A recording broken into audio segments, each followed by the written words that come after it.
Well, I hope all of you enjoyed lunch and had a chance to continue good discussions from this morning and perhaps make some new contacts, new people you didn't get to spend a lot of time with.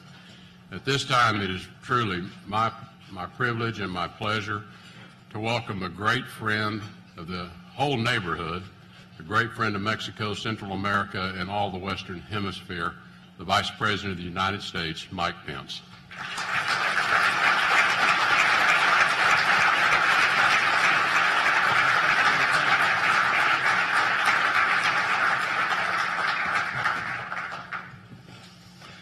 Thank you, Mr. Secretary, and thank you all. I'm truly honored to be with you at this important gathering.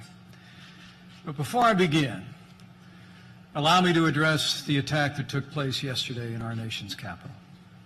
President Trump and I were deeply saddened when we were informed yesterday morning that a gunman had opened fire on the Republican congressional baseball team, injuring 5 people as they practiced for tonight's annual charity baseball game. You know, I served with many of these congressmen.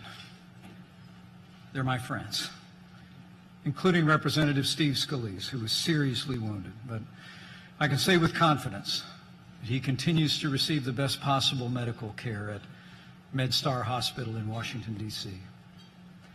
Congressman Scalise is a good man. He's a principled leader and a patriot.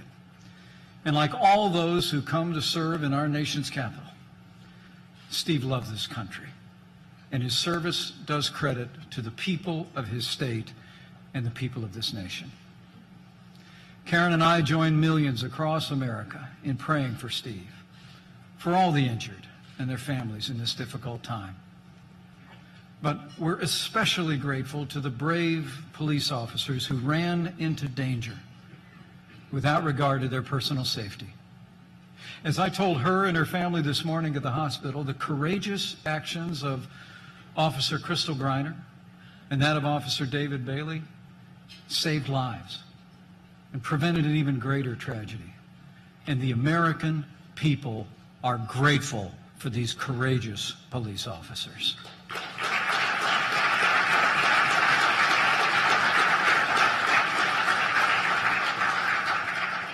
While there will always be those who seek to divide, who choose insult over insight, tonight on a baseball field in our nation's capital, the world will see America is better than that. As President Trump said yesterday, we are strongest when we are unified, when we work together for the common good. And when a neighbor is hurting or under attack, the American people always come together with generosity, compassion, and prayer, and we always will. It's in that spirit that I'm honored to stand here with all of you today, our neighbors as well, from across South America, Central America, and North America at this historic gathering. So to President Hernandez, President Morales, Vice President Ortiz, Secretary Vidaurri, Secretary Osorio, members of the Cabinet, honored guests, it is my privilege as Vice President of the United States to welcome you to this conference on the prosperity and security of Central America.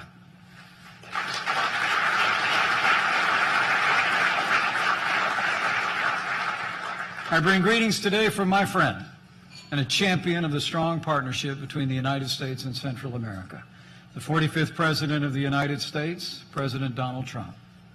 Allow me also to thank Secretary of State Rex Tillerson and Secretary John Kelly and their Departments of State and Homeland Security for their extraordinary efforts in bringing together this historic gathering.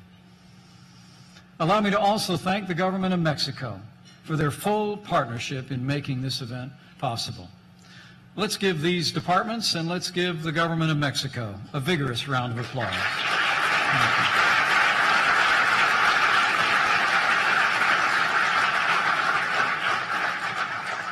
I'm also grateful for the presence of our Treasury Secretary, Stephen Mnuchin, and I want to express my appreciation to the Inter-American Development Bank and the U.S. Chamber of Commerce for organizing yesterday's economic event.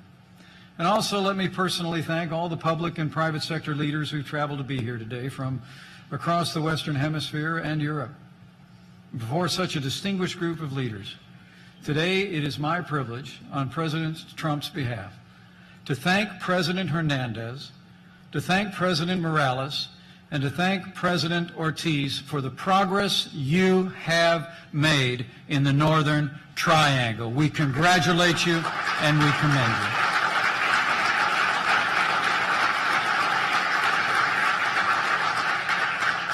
Thank you for your leadership. Thank you for your courage. And thank you for your strong stand and your personal sacrifice to ensure a more secure and prosperous Central America. We couldn't be more grateful. Since the founding of the Alliance for Prosperity in 2014, Guatemala, Honduras, and El Salvador have devoted significant resources toward a brighter future for your people. You've courageously pursued the fight against corruption, crime, and drug trafficking. You've undertaken structural reforms to establish a stronger foundation for economic growth. And you're working in close cooperation with regional partners, your business communities, and multinational institutions to implement long-term solutions to the problems facing Central America. Your resolve is impressive. And know today that you have the great respect of the President of the United States and the American people.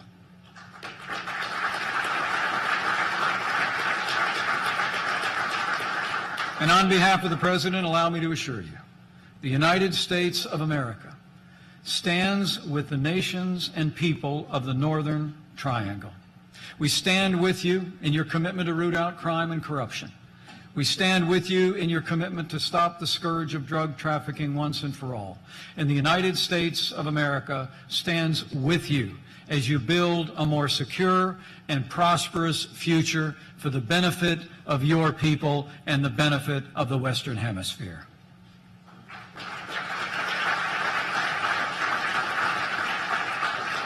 In a word, we're in this together.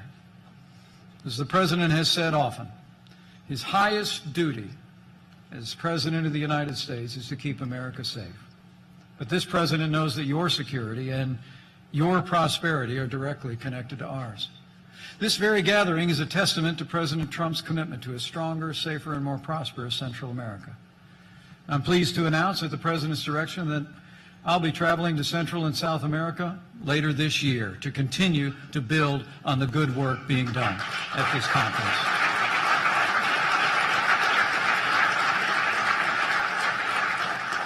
You know, the people of the United States have a special place in our hearts for the nations and the people of Central America, especially in the Northern Triangle of Guatemala, Honduras, and El Salvador. Your nations experienced your birth of independence when the United States was still in the youth of our own. We're bound together by history and geography. We're bound together by commerce and the nearly $25 billion in goods and services that flow between us every year. But most of all, we're bound together by friendship, by the rich traditions and contributions that the sons and daughters of the Northern Triangle have made to the fabric of American life and make to this day.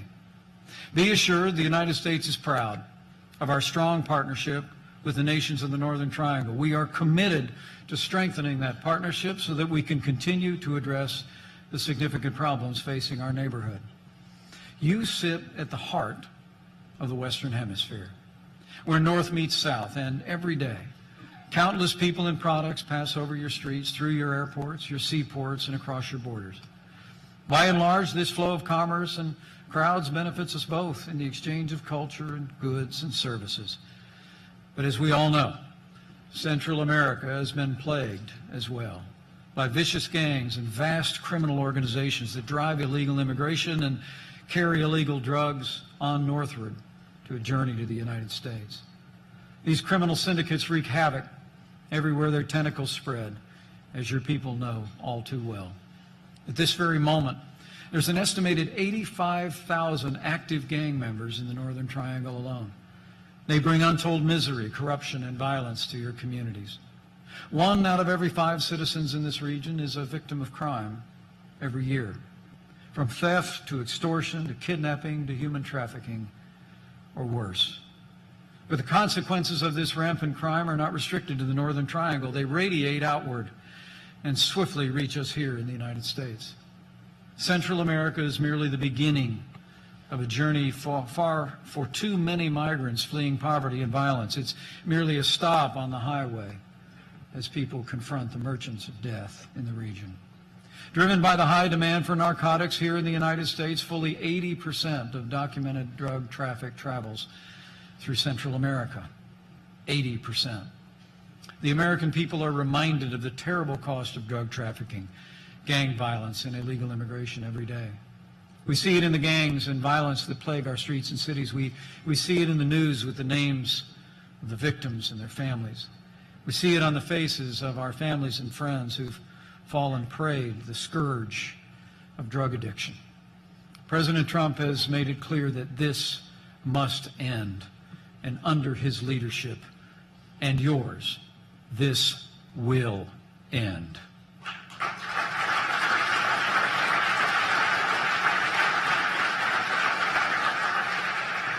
President Trump has already taken decisive action to protect the American people from the harshest consequences of illegal immigration and transnational drug trade.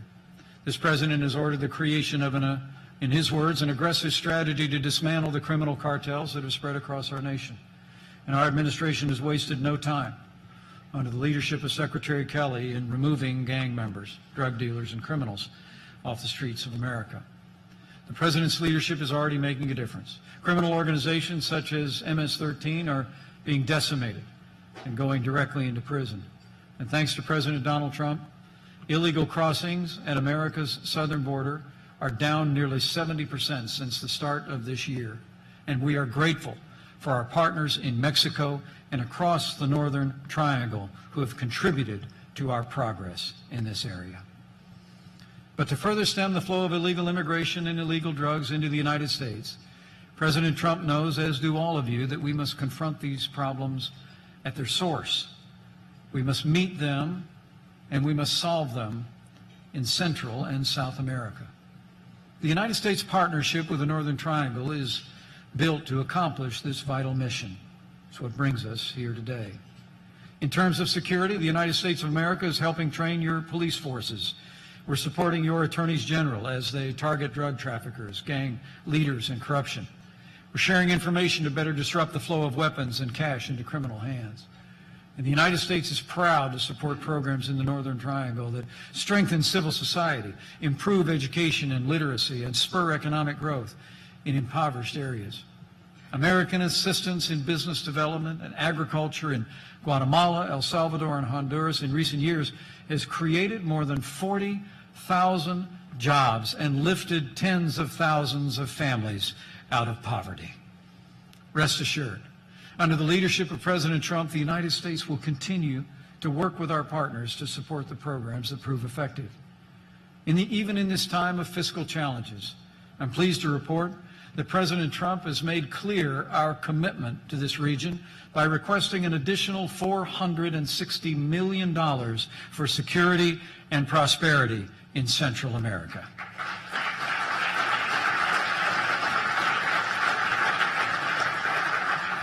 But as you all know, the most important work throughout the region is to be done by the nations and the people who call it home. A secure and prosperous Central America requires nothing short of national transformation on an ongoing basis from within, in the economy, in civil society, in the halls of government. And in the Northern Triangle, we ask you with great respect that you maintain and seek to expand your commitment to tackle these problems head on. Through the Alliance for Prosperity, you've already made sustained commitments in recent years, exceeding $2.8 billion to stimulate growth, improve safety, root out corruption, end the environment of impunity, and enact other important reforms. These are vital investments in your future. Yet continued action is more necessary now than ever before. On behalf of the President, we urge you to cement the gains that you have made and make renewed progress toward our shared goal of security and prosperity in Central America. Working together, we will continue to build professional and accountable civilian police forces throughout the region. We'll continue to support your campaign against public corruption and to strengthen the rule of law. And together, we'll continue to provide more people with a path out of poverty, to give the citizens of Central America a better path and a brighter future.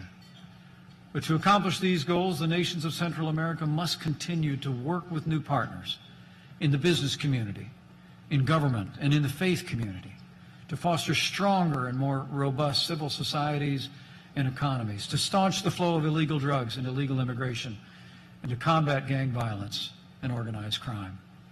A flourishing economy gives people a reason to put down roots in the land of their birth and to grow, rather than fleeing to the north. Good-paying jobs give people an alternative to a life of poverty, hopelessness, and crime. By fostering opportunity in the cities and towns of Central America, we'll keep families together. We'll create stronger and more stable communities where your sons and daughters can climb the ladder of success and build a brighter future for themselves, their loved ones, and your nations as a whole. The surest way to make progress toward opportunity and prosperity is for the nations of the Northern Triangle to continue to break down barriers to job creation and growth, to reform their tax and regulatory systems, and to root out corruption at every level of government. This room is proof that businesses also see tremendous opportunity in the Northern Triangle and beyond. Businesses from North and Central America are so well represented here, as are the Inter-American Development Bank, the World Bank, and the International Monetary Fund. These institutions and industry leaders, I can assure you, want to partner with your nations to improve the investment climate, to create jobs, to spur the kind of growth that will build a foundation for a brighter future for your nation and for ours. And on behalf of the President and all the American businesses represented here, I can promise you, we want you to grow. We want to export more goods and services to your countries because your success is our success. These are the new and stronger partnerships that will be necessary for a more prosperous Central America. And a more prosperous Central America built on a foundation of democracy and the rule of law will be an inspiration to other nations in this hemisphere and beyond. We need only look to the nation of Venezuela to see what happens when democracy is undermined. That once rich nation's collapse into authoritarianism has pushed it into poverty and caused untold suffering for the Venezuelan people. We must, all of us, raise our voices to condemn the Venezuelan government for its abuse of power and its abuse of its own people, and we must do it now.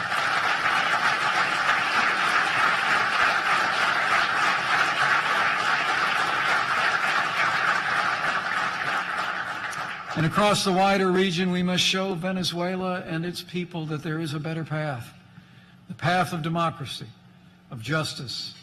And above all else, we must show Venezuela that freedom is the only path to true prosperity and to a brighter future for their people.